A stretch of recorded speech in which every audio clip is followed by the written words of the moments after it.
All right, so we have to get into this. Enough's enough. Are y'all trying to bully Caitlin Clark at this point? Y'all are running around acting like a bunch of bullies right now, and it is out of pocket. It's out of line. We have got to get into it. Chelsea Gray, Asia Wilson, Becky Hammond. It sounds like y'all threatening Caitlin Clark at All-Star Weekend. It sounds like a threat. Y'all trying to punk her. Y'all trying to bully. Oh, no, we gonna have us talk. We gonna have. The sports world did not just lose control of the game tonight. It felt like the whole system had a huge and scary breakdown behind the scenes. In what can only be called a historic and shocking performance, one young star scored an unbelievable 14 points in less than 2 minutes. She completely broke through the other team's defense and left everyone in the stadium speechless. While the fans were cheering as loud as they could, the TV cameras missed the real drama happening inside the tunnel. Veteran players and league leaders could not believe what they had just seen, and they completely lost their composure. What started as frustration during the game quickly turned into a tense and emotional argument that has now sent shock waves through the top offices of Team USA and the WNBA. To understand why the league is in so much panic right now, you have to look at the exact moment when that amazing 2-minute run happened. The game was tied. The pressure was huge. The other team's coaches had created a defensive plan to physically throw her off her game. They trapped her near half-court, pushed her away from her favorite spots, and tried to force her into making expensive turnovers. But a true basketball genius does not let normal pressure stop her. Instead of stepping back, she moved out near the deep logo and quickly hit a series of ice-cold three-point shots while making amazing full-court passes that completely broke apart a championship-level team in just a few seconds. The stadium became a place filled with unbelievable excitement and pressure. Every possession felt like another painful hit to the old generation of stars. The defense looked completely helpless. The other team's bench sat frozen with panic, and the fans inside the arena cheered louder than anyone had seen in modern sports. It was not just a lucky shooting streak or a lucky bounce of the basketball. It was a calm, smart, and powerful display of great basketball. She turned a tough and close game into a one-sided blowout all by herself, proving without any doubt that traditional defensive plans simply do not work against a player who is playing at a completely different level. To the black lesbians and Asia Wilson. Wow. Let's get right into it, shall we? Like the video, hype the video. Let me know your thoughts in the comment section below and subscribe to the channel. That would mean so much to me. Before we get into this, folks, what's going on in the WNBA when it comes to fans talking shit, being mean, saying not nice things? It happens in all sports leagues. These women are just so emotional and so soft, they can't handle it. They've been begging for 30 years, I want attention, but only good attention. As soon as they get that attention, oh, this is too much attention. Too many people are saying mean things. Too many people are calling me trash. Too many people are saying I can't make layups. Oh my gosh, that person called me a mean name. They're flipping out. They're going cuckoo, cuckoo, cuckoo. And now they're saying, Kathy Engelbert, you have to do something. Pothole6627 is saying not nice things to me on Twitter. Kathy, say something, please. Oh no. Oh no. A random person. Oh, the horror. Chelsea Gray thinks that because she aired this person out, it's going to make people think twice. But when the final buzzer sounded and the TV hosts started wrapping up their normal post-game show, the real story was only beginning behind the security doors. Reports from the arena hallways say that some of the league's top veteran players, filled with professional jealousy and unable to accept being outplayed on live international television, surrounded the superstar as she was leaving the game. Aya Wilson, who looked clearly upset and could not hide her growing frustration, reportedly walked up to her in the hallway and gave her a strong and hostile warning, saying, "We need to talk." The tension inside that small hallway became so intense that stadium security and arena staff had to step in right away to stop the heated argument from turning into a physical fight. What makes this situation even more troubling is that it was not just about the frustration of a player who had lost, but also about the people in charge, who did not step in to calm the hostile situation. We had that conversation, so that's what we're gonna do. Wait a minute, so at All-Star, we have to have a conversation. Who you gotta have a conversation with? Who you gotta have a conversation with? Caitlin Clark already said what she said. She's already come out and denounced it. She came up and spoke up for black women during her rookie season. She was trying to get y'all paid more money behind the scenes during her rookie season. She spoke out against it again after the Alyssa Thomas situation. What more is there for her to say? Longtime coaching figures like Becky Hammon reportedly supported the confrontation and tried to defend the aggressive reaction. Instead of telling everyone to show good sportsmanship and stay professional, the leaders chose to protect the hurt feelings of famous veteran stars who simply could not accept being completely outplayed by a younger superstar. The image of professional unity, which public relations teams had carefully built for many years, completely broke apart in just a few moments. It showed a toxic culture with deep jealousy hiding underneath the surface. It was a culture where veteran stars and longtime gatekeepers believed they had the power to decide who was allowed to shine, who had to follow the rules, and who would receive the spotlight. But history does not wait for anyone's approval. And true greatness cannot be controlled by a group of unhappy veterans who are trying to hold on to the influence they are slowly losing. That ain't gonna happen. That we love, that we work so hard to do. But it's just a certain division that needs to be brought to everyone's attention and understanding that, no, this is something that's been going on. And it's just getting to a point where it's like, all right, now enough is enough. I think there's Enough is enough, man. Enough is enough, man. Yeah. Yeah, enough is enough. a larger conversation that needs to be had that is really above us. And I think that is the part that we really need to get to. So hopefully at All-Star, we can have an opportunity and a conversation because at this time, we something needs to change. At All-Star, they want to have an opportunity and a conversation. That's what I was alluding to in the beginning. They're gonna walk into Caitlin Clark's room. They're gonna knock on the door. Caitlin Clark's gonna open the door to her hotel room. She's gonna peek through it, and there's gonna be that, that sliding thing on the door, and all there's gonna be is like the chain.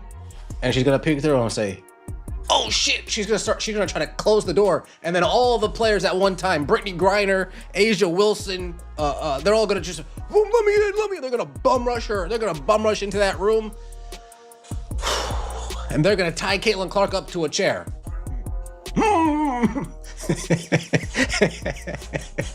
They're gonna tell Caitlin Clark, "You're not leaving this room until you come out and you denounce those pesky fans." Let the full impact of this shocking moment really sink in for the corporate executives in New York and the TV network producers who control broadcasting deals worth millions of dollars. Reports say that emergency meetings were held late at night as top officials rushed to control the media reaction they knew was coming. Rumors quickly began spreading that serious talks were happening about national team rosters, with surprising reports saying that some players could be removed or could face punishment from major international teams like Team USA after the heated verbal clash. The corporate leaders are now stuck in a very difficult position because they know the public is no longer accepting their carefully controlled version of the story. For months, the mainstream sports media tried to convince fans that any aggressive behavior on the court was just tough love or a normal way of treating rookies. But the fans can clearly see what is really happening. They can see through the tricks and hidden messages. They see the clear double standards. Because at this time, something needs to change. It's actually disgusting. So I'm glad that Chelsea had an opportunity to speak up and had an opportunity to show that what we... It's interesting that you're the one saying it's disgusting, Asia, because your close people and your fans were the ones that were saying Nafisa Collier is not black enough because she dates a white man. Those were your fans. Your fans. So I hope when you want to have this talk in this meeting, you address your fans. Your fans, when Nafisa Collier was winning the MVP race last year before she hurt her ankle, your fans were blasting her saying she's not black enough, she's dating a white man and all of this stuff. Your fans was being racist. Your fans been online being racist toward Caitlin Clark. I hope you got something to say about your damn fans. I hope so. We've been going through, and we're going to continue to go through until we have that conversation. So that's what we're going to do. I mean, just any of that behavior is not acceptable. And we need more companies to step up and do what Hilton did. You're free to be a bigot and ignorant. You're also free to pay the consequences. And I think it's just a lot of times it's too easy to hide behind phones. And I'd rather people show up and be. Okay, so she's saying she wants more people to do what Hilton did. Hilton fired the guy who said what he said to Chelsea Gray. How are you going to fire people? And that's fine with me. That's fine. Whatever. That's cool. Fans see the referees clearly ignoring dangerous hits to the head and face on purpose. They also see an old system desperately trying to protect its favorite corporate stars from being completely removed from the history books by a player who seems impossible to stop. The league's entire business plan is now starting to break apart because of its own hypocrisy. Corporate sponsors who spent millions of dollars promoting the veteran stars are now watching the biggest financial success move completely toward one once-in-a-generation player.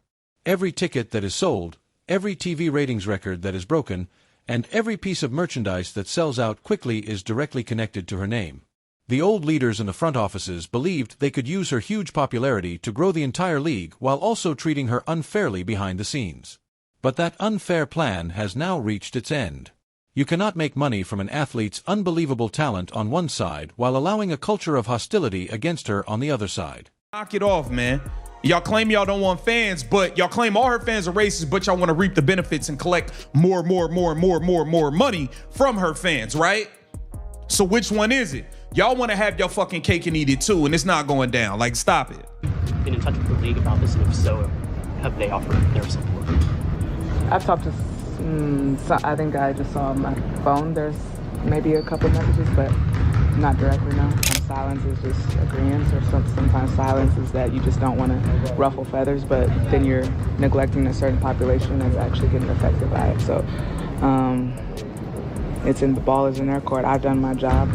I will continue to do my job. My teammates will too. And it's all part of a bigger systemic racism issue that's how it shows up for us as Black athletes. I don't think people quite understand that. I think they see us in uniforms and think, oh, you're just supposed to deal with it. Go for it. Absolutely not. We're still human. We are women that walk this world every single day, trying our best to get to the next level. So it's heartbreaking to see those things happen, but it's also heartwarming when you have a franchise that's behind you 100%. Obviously, there's a lot of eyeballs on what we do now. But I'd rather shed light on cockroaches and let them scatter and get out. Old fans, new fans, there's just no place for it in women's basketball or in society in general. So I agree. I'm not like once again, I'm not with racism. I'm not with people being a homophobe. I don't care what you're into. But at the end of the day, y'all are labeling an entire fan base racist. Bro, Chelsea Gray was getting crazy messages a week ago, 2 weeks ago, 3 weeks ago, and there's plenty of comments showing the date where it had nothing to do with the Caitlin Clark or Indiana Fever game. And I think it's really, really shady and janky that y'all waited, Chelsea Gray. The public reaction to what happened during All-Star Weekend has been massive across media platforms around the world. Millions of fans have joined together, filling comment sections, pushing the story to the top of social media, and demanding immediate accountability from the referees and league executives who they believe failed to protect the players. The critics who spent the last year trying to reduce her achievements now have almost nothing left to say. How can anyone argue that she is not the most dominant player in the game when her presence alone makes world champions and legendary coaches lose their calm on live television? This has become a huge turning point for the sport. A clear line has been created, and things cannot return to how they were before. The traditional sports media can keep trying to control the story, but the financial numbers, attendance records, and real TV ratings are showing a completely different reality. The old gatekeepers have lost their control. The old leaders have officially lost their power, and the top spot has been taken by a player who earned it through pure dominance. What do you really think about this unbelievable All-Star Weekend controversy? Do you think the league office and veteran coaches embarrassed themselves by allowing veteran players to aggressively confront her after she completely outplayed them on the court? Or do you think the old era is finally finished forever? Share your thoughts in the comments below right now. Let's start a huge discussion together. Hit the like button until it breaks. Subscribe and turn on all notifications so you never miss another game-changing story. And share this video with every true fan who believes they know the truth.